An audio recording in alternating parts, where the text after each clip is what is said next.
Hi friends, welcome to my channel again.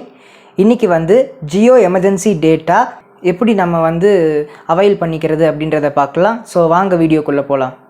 My Jio app இருந்தால் okay, இல்லைனா install பண்ணிக்கோங்க. Install பண்ணிவிட்டு நீங்கள் வந்து ஏற்கனவே ஒரு நாளுக்கான டேட்டாவை வந்து நீங்கள் எக்ஸாஸ்ட் பண்ணியிருந்தீங்கன்னா உங்களுக்கு ஃபஸ்ட்லேயே காமிக்கும் கெட் எமர்ஜென்சி டேட்டா நவ் அப்படின்ட்டு. அதை கிளிக் பண்ணிக்கோங்க.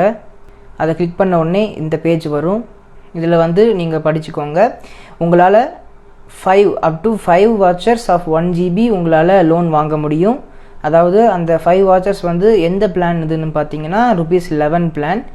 அப்போது நீங்கள் ஒரு டைம் லோன் வாங்கினீங்கன்னா ₹11 திரும்ப பே பண்ணுற மாதிரி இருக்கும். இப்போது வந்து நீங்கள் ப்ரொசீட் கொடுத்துக்கோங்க. இப்போ பார்த்தீங்கன்னா உங்களுக்கு அவைலபிலிட்டி எவ்வளோ பேக் இருக்குது அப்படின்னு காமிச்சிரும். கெட் எமர்ஜென்சி டேட்டா அதை கிளிக் பண்ணிக்கோங்க.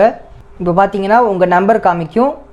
கீழே வந்து 1 GB அப்படின்னு காமிச்சிட்டு வேலிடிட்டி வந்து பார்த்தீங்கன்னா இந்த பிளான்ஸ், இந்த மாதிரி எமர்ஜென்சி டேட்டா பிளான்ஸுக்கு வந்து பார்த்தீங்கன்னா டில் ஆக்டிவ் பிளான், உங்கள் எக்ஸிஸ்டிங் பிளான் இருக்குல்ல அதோடைய ஆக்டிவ் பிளான் அது முடிகிற வரைக்கும் உங்களுக்கு வந்து இந்த வேலிடிட்டி இருக்குது. இப்போ ஆக்டிவேட் நவ் கொடுத்துக்கோங்க. அவ்வளோதான் ஃப்ரெண்ட்ஸ், இப்போ ஆக்டிவேட் ஆயிரும். ஈஸியான ஸ்டெப்ஸ் தான். இந்த வீடியோ உங்களுக்கு யூஸ்ஃபுல்லாக இருந்தால் உங்கள் ஃப்ரெண்ட்ஸ்க்கும் ஷேர் பண்ணுங்கள். தேங்க்ஸ் ஃபார் வாட்சிங்.